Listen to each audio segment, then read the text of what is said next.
Shalom, selamat pagi dan salam sejahtera bagi saudara yang dikasihi Tuhan. Apa kabar saudara? Semoga baik ya, dan tetaplah penuh semangat. Di awal pekan, kita harus tetap optimis dan yakin penyertaan Tuhan selalu ada bersama-sama dengan kita. Amin. Sebelum kita melanjutkan aktivitas, mari kita meluangkan waktu untuk mendengar dan merenungkan firman Tuhan. Marilah terus belajar hidup yang baik melalui firman Tuhan, agar kita mengerti apa maksud dan rencana Tuhan di dalam kehidupan kita, dan kita pun dimampukan untuk melakukan hal-hal yang baik di dalam kehidupan. Sebelum kita mendengarkan firman Tuhan, marilah kita berdoa. Segala puji syukur kepadamu Tuhan, untuk kebaikan-Mu, penyertaan-Mu di dalam hidup kami. Terima kasih Tuhan, hari ini kami berserah ke dalam tangan pengasihan-Mu. Engkaulah kiranya yang menolong dan memampukan kami untuk menjalani hari-hari hidup kami lebih baik seperti yang Engkau kehendaki. Dan kami terus belajar di dalam firman-Mu. Dan saat ini kami mau mendengar-dengaran akan firman Tuhan. Bukalah hati dan pikiran kami. Mampukanlah kami mengerti firman-Mu dengan baik dan menjadi pelaku firman Tuhan yang setia di dalam kehidupan kami. Berfirmanlah Engkau ya Bapa, sebab kami telah siap mendengar. Kasih karunia dan damai sejahtera dari Allah Bapa Tuhan kita dan dari anaknya Tuhan Yesus Kristus dan Roh Kudus menyertai saudara sekalian. Amin. Sebelum kita mendengarkan firman Tuhan, mari kita bernyanyi dari buku ND 760.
Firman Tuhan untuk kita pada hari ini yang ditetapkan menurut Almanak HKBP Senin 21 Oktober 2024 tertulis dalam kitab Yohanes 15 ayat 15. Dalam bahasa Batak dan bahasa Indonesia demikianlah dikatakan. Dang hugoar behamu anak somang, aidang diboto anak somang na nyulani idukna.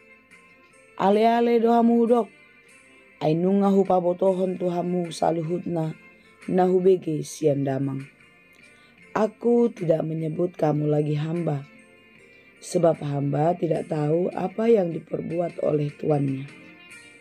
Tetapi aku menyebut kamu sahabat, karena aku telah memberitahukan kepada kamu segala sesuatu yang telah kudengar dari Bapakku. Demikianlah pembacaan firman Tuhan. Sahabat adalah seorang yang menaruh kasih setiap saat dan yang menolong dalam kesusahan. Itu boleh kita baca di dalam Amsal 17 ayat 17. Kita bukan lagi menjadi hamba, tetapi telah menjadi sahabat. Yesus Kristus telah mengubah status kita. Seorang hamba, budak, menjadi sahabat. Hamba atau budak, seperti apa yang dikatakan Yesus dalam perikop kita, tidak tahu apa yang diperbuat oleh tuannya. Dia hanya tahu ketika diperintah. Ketika diberitahukan sesuatu, maka dia tahu sesuatu itu. Tetapi seorang sahabat akan tahu apa yang menjadi suara hati sahabatnya, apa yang diinginkan, diharapkan oleh sahabatnya. Pasti status sahabat jauh lebih baik daripada hamba. Yesus Kristus telah mengubah kita dari status budak dosa menjadi hamba Allah, anak-anak yang dikasihinya. Oleh sebab itu saudara-saudara yang dikasihi Tuhan, tetaplah menjadi sahabat yang baik, menjadi sahabat yang setia, sebagaimana Yesus baik dan setia kepada kita. Sebagai sahabat yang baik, tentu kita mengasihinya. Kita peduli kepadanya. Kita terus menaruh rasa simpatik dan bahkan berempati. Ikut di dalam penderitaannya, ikut di dalam pergumulannya, dan tentu ikut bersama-sama di dalam sukacita bersama-sama dengan sahabat kita. Saudaraku yang dikasihi Tuhan, kamu, aku, dan kita semua adalah sahabat Kristus.